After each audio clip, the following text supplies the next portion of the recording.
सच्चिदानन्दरूपाय विश्वोत्पत्त्यादिहेतवे तापत्रय विनाशाय श्रीकृष्णाय वयं नुमः। श्रीमद्भागवत स्कंद 7 अध्याय 2 का श्लोक नंबर 25 हिरण्याकश्यप का प्रसंग चल रहा है। एस आत्म विपर्यासो ह्यलिंगे लिंग भावनाम एस प्रिया प्रियर योगो वियोग कर्म संस्कृति संभवश्च विनाशश्च शोकश्च विविधि स्मृता अविवेकश्च चिंता च विवेका स्मृतिरेव च। श्लोक संख्या 25 और 26 का अनुवाद इस प्रकार से है कि मोहावस्था में जीव अपने शरीर तथा मन को आत्मा स्वीकार करके कुछ व्यक्तियों को अपना सगा संबंधी और अन्य व्यक्तियों को बाहरी व्यक्ति मानने लगता है। इस भ्रांति के कारण उसे कष्ट भोगना पड़ता है। निसंदेह ऐसे मनोकल्पित भौतिक विचारों का संचय ही इस भौतिक जगत में दुख और तथाकथित सुख का कारण बनता है।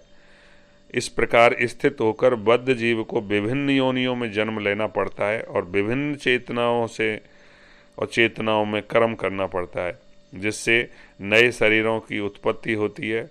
यह लगातार चलने वाला, लगातार रहने वाला भौतिक जीवन संसार कहलाता है।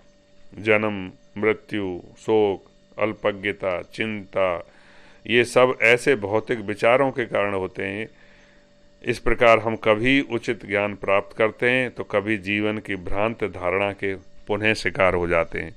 इस तरह से ये जीवन श्रृंखला जन्मों जन्म चलती रहती है। इस प्रसंग में प्राचीन इतिहास के एक उदाहरण दिया गया है। इसमें यमराज तथा मृत व्यक्ति के मित्रों के मध्य की वार्ता निहित है। कृपया इसे आप ध्यानपूर्वक सुने। इस श्लोक में कहा गया है, अत्राप्युदाहरमितमितिहासं पुरातनम् यमस्य प्रेत बंधूनां संवादं तनिबोधतः। श्रीमद् महाभागवत महापुराण है। यह समस्त पुराणों का सार है। मायावादी विद्वान पुराणों को नहीं मानते हैं, किंतु श्रील मध्वाचार्य तथा अन्य ज्ञानी पुरुष ने विश्व के प्रामाणिक इतिहासों के रूप में स्वीकार करते हैं। उसी नरेश्वरभूद्राजा सुयज्ञ इति विश्रुतः सपत्नैर्निहृत युद्धे ज्ञातस्यम् उपासतः विशीर्ण रत्न कवचम बिभ्रशाभरणस्त्रजम शरनिभिन्न हृदयं शयानं सृगाबिलम् प्रकीर्णकेशं ध्वस्ताख्यं रभसाष्टछन्ददं रजयकुण्ठमुखं भोजं छिन्नायुधभुजं मृधे उसी नरेन्द्रं विधिना तथा कृतं पतिं महिष्य प्रसमीक्ष्य दुःखिताः हता स्म नाथेति करेरुरोभृशं घ्नत्यो मुस्तपदयोरुपापतन्। कि उसी नर नामक राज्य में सुयज्ञ नाम का एक विख्यात राजा था। जब वह राजा युद्ध में शत्रुओं के द्वारा मार डाला गया तो उसके संबंधी मृत शरीर को घेर कर बैठ गए और उस मित्र की मृत्यु पर शोक प्रकट करने लगे सारे संबंधी। तो वो वध किया हुआ राजा युद्धस्थल में गिरा पड़ा था। उसका सुनहरा रत्न जड़ित जो कवच था छिन्न भिन्न हो गया था। उसके आभूषण, उसका वस्त्र अपने अपने स्थानों से अलग हो चुके थे। उनके बाल बिखर गए थे। उनकी आंखें कांतिहीन हो चुकी थीं। उसका सारा का सारा शरीर खून से सना हुआ था और उसका हृदय शत्रुओं के तीरों से बिंधा हुआ था। उसने मरते समय अपना पूरा पराक्रम, पूरा शौर्य, पूरी वीरता दिखानी चाहिए थी, अतएव उसके होठ दांतों से कट गए और दांत उसी स्थिति में थे जैसे होठ को काट लेते। उसका कमल सदृश सुंदर मुखारविंद अब काला पड़ गया था और युद्ध भूमि की धूलि से सना हुआ था। तलवार और अन्य उसके जो हथियार से युक्त जो उसकी भुजाएं थीं वो कट कर दूर पड़ी हुई थी। जब उसीनर के राजा की रानियों ने अपने पति को जब इस स्थिति में देखा तो वे रोने लगीं कि हे नाथ, हे पतिदेव, आपके मारे जाने से अब हम भी मारी जा रही हैं, हम भी मारी जा चुकी हैं। इन शब्दों को बारंबार कहते हुए वे अपनी छाती पीट पीट कर मृत राजा के चरणों पर पड़ी हुई रोने लगीं और रानियों के जोर जोर से रोने पर उनके आंसू वक्षस्थल पर लुढ़क आए थे, जहां वे कुमकुम चूर्ण से लाल होकर फिर उनके पति के चरण कमलों पर गिर पड़े। तो उनके जो केस थे वो बिखर गए थे, उनके आभूषण गिर गए थे और अन्य व्यक्तियों के हृदय से सहानुभूति जगाती हुई रानियां अपने पति की मृत्यु पर बहुत शोक और विलाप करने लगी थी। वो कह रही थी कि हे नाथ, अब आप क्रूर विधाता द्वारा हमारी दृष्टि से ओझल कर लिए गए हैं, अर्थात अब आप हमें कभी नहीं दिखाई देंगे। इसके पूर्व आप यहाँ जो उसीनर यहाँ जो है उसीनर नरेंद्र बोला गया है, तो उसीनर उस नगर का नाम है, उनके राज्य का नाम है। तो यहाँ वो कह रही हैं कि इससे पहले आप उसीनर के निवासियों को जीविका प्रदान करते थे, मतलब सबका पालन राजा ही करता है, जिससे वो सारे प्राणी और सारी प्रजा सुखी थे, किंतु अब आपकी दशा उनके दुख का कारण बनी है। हे राजन, हे वीर, आप अत्यंत कृतज्ञ पति थे। कृतज्ञ माने सभी का एहसान मानने वाले, और हम सबके अत्यंत निष्ठावान मित्र थे। आपके बिना हम कैसे रह पाएंगे, कैसे रह सकेंगी। हे वीर, आप जहां भी जा रहे हैं कृपा करके हमारा निर्देशन करें, हमें बताएं, जिससे हम आपके पद चिन्हों का अनुसरण कर सकें और पुनः आपकी सेवा कर सकें। हमें भी अपने साथ ले चलें।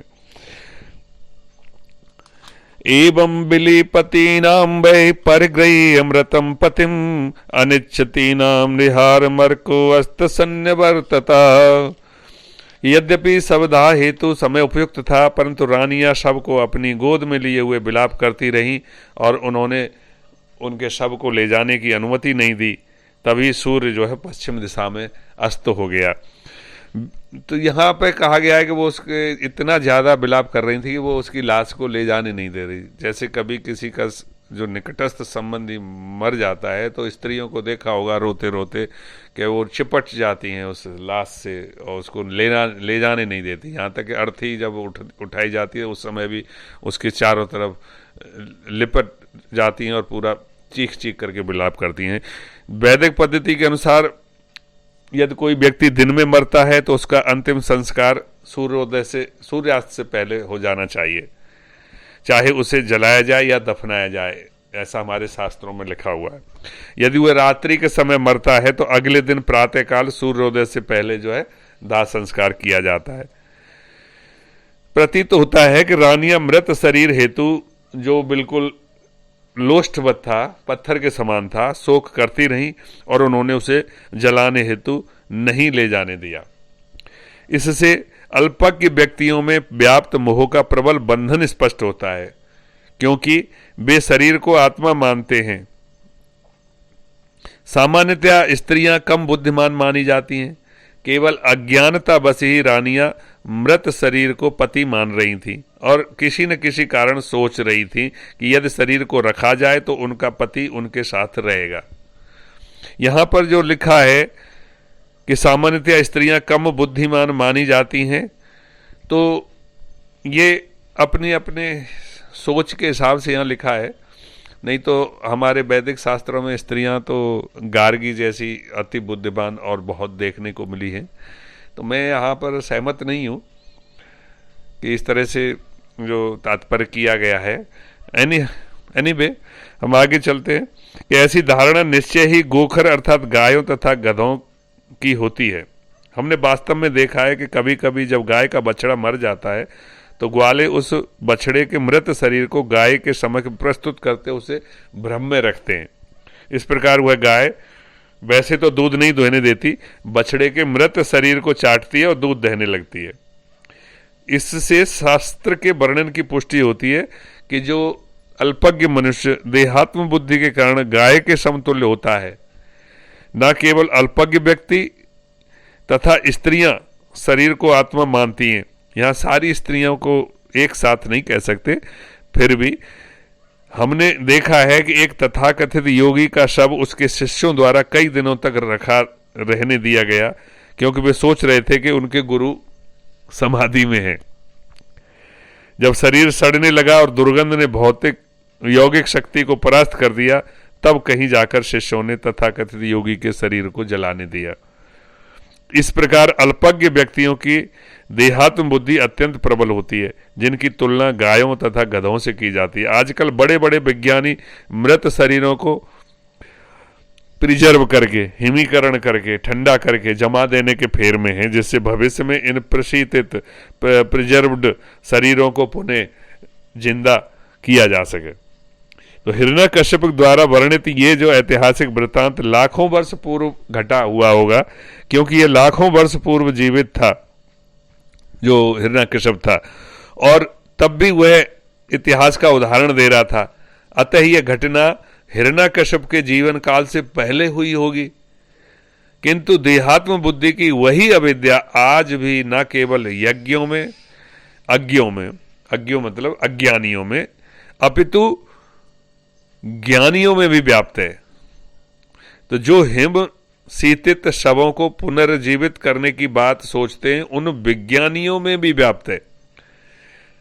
तो मालूम होता है कि रानियां शव को जलाने हेतु इसलिए नहीं दे रही थीं क्योंकि वे अपने पति के शव के साथ मरने से डर रही थीं, क्योंकि उस समय सती होता था। तो जब रानियां राजा के मृत शरीर के लिए विलाप कर रही थीं, तो उनका जोर जोर का विलाप यमलोक तक सुनाई पड़ा। अतएव एक बालक का रूप धारण करके यमराज मृतक के संबंधियों के निकट पहुंचे और उन्हें इस प्रकार से उपदेश करने लगे। क्या होता है कि कभी कभी जीव अपना शरीर त्याग कर यमराज के निर्णय के अनुसार दूसरे शरीर में प्रवेश करना पड़ने के लिए मजबूर होना पड़ता है, किंतु बद्ध जीव हेतु दूसरे शरीर में प्रवेश करना तब तक संभव नहीं होता जब तक मृत शरीर का दाह कर्म द्वारा या अन्य किसी साधन से विनष्ट नहीं कर दिया जाए। ऐसा कहा गया, क्योंकि जब तक शरीर है, आत्मा उसी के इर्द गिर्द मंडराती रहती है और उसको प्रवेश करने के लिए वो अपना प्रयास जारी लगती है। लेकिन ईश्वर की व्यवस्था ऐसी है कि एक बार आत्मा मृत शरीर से निकल जाए तो उसमें दोबारा प्रवेश नहीं कर सकती, लेकिन वो पूरे जन्म जन्मों के संस्कार और जन्म जन्मों की वासनाओं के कारण जब तक वो शरीर वहाँ दिखाई दे रहा है आत्मा को, जब तक वो दाह संस्कार करके उसको नष्ट नहीं कर दिया गया, तब तक वो वहीं रहती है। तो जीव को वर्तमान शरीर के प्रति आसक्ति होती है और वह दूसरे शरीर में प्रवेश नहीं करना चाहता, अतएव जब तक वह प्रेत बनकर रहता है। इसलिए वो पिंड दान और ये सारी संस्कार जो विधियां अपने शास्त्रों में बताई गई। यदि मरा हुआ व्यक्ति पुण्यात्मा होता है तो यमराज उसे शांति देने के उद्देश्य से दूसरा शरीर प्रदान करते हैं। चूंकि राजा के शरीर के जीव को उसके शरीर से आसक्ति थी, अतएव वह प्रेत बनकर मरवा रहा था। इसी से यमराज विशेष रूप से शोकमग्न संबंधियों को स्वयं उपदेश देने हेतु उनके समीप गए। यमराज उनके समीप बालक के रूप में गए, क्योंकि बालक को कहीं भी जाने की छूट रहती है। यहाँ तक कि राजमहल में भी इसके अतिरिक्त यह बालक दर्शन की बातें कर रहा था। जब कोई बालक दर्शन की बात करता है, फिलॉसफी की बात करता है, तो लोग सुनने में बड़ी रुचि करते हैं और रुचि रखते हैं। तो ये इस दृष्टांत का वर्णन यहाँ हिरण्यकश्यप के हिरण्याक्ष के वध के संदर्भ में यहाँ किया जा रहा है। अर्थात जो हिरण्यकश्यप है वो अपने भाई का जो वध विष्णु भगवान ने किया है, तो उसके ऊपर जो उनकी रानियां और उनके जो भतीजे वो जो सारे रो रहे थे, तो उनको यहाँ पे सांत्वना दे रहा है। तो इसे कह सकते हैं कि पिछले समय में जब राक्षस भी कितने ज्ञानी हुआ करते थे, जो आज देखिए अज्ञानियां जैसे विज्ञानी लोग हैं जो शरीरों को प्रिजर्व कर रहे हैं, जबकि उन्हें मालूम है कि शरीर को कभी जिंदा नहीं किया जा सकता, लेकिन इतने अज्ञानी बने हुए हैं कि उनको हिमीकरण करके रख रहे हैं कि कभी कभी तो कोई ऐसी वो आएगी। जो लाखों बरस से लेकर के आज तक ऐसी कोई विधि नहीं आ पाई, तो वो कितने अज्ञानी और कितने अल्पज्ञ हैं, और वैसे कहते हैं उनको साइंटिस्ट, विज्ञानी आज के मामले। तो इस संदर्भ में यहाँ पे यमराज जी बालक का रूप धर के यहाँ पे आए हैं और वो सब लोगों को उपदेश दे रहे हैं। तो ये जो वृत्तांत है यमराज का क्या उपदेश दे रहे हैं, इसके बारे में हम कल की कथा में कहेंगे। आज तक इतना ही। बोलो श्री राधे वर कृष्ण चंद्र की जय।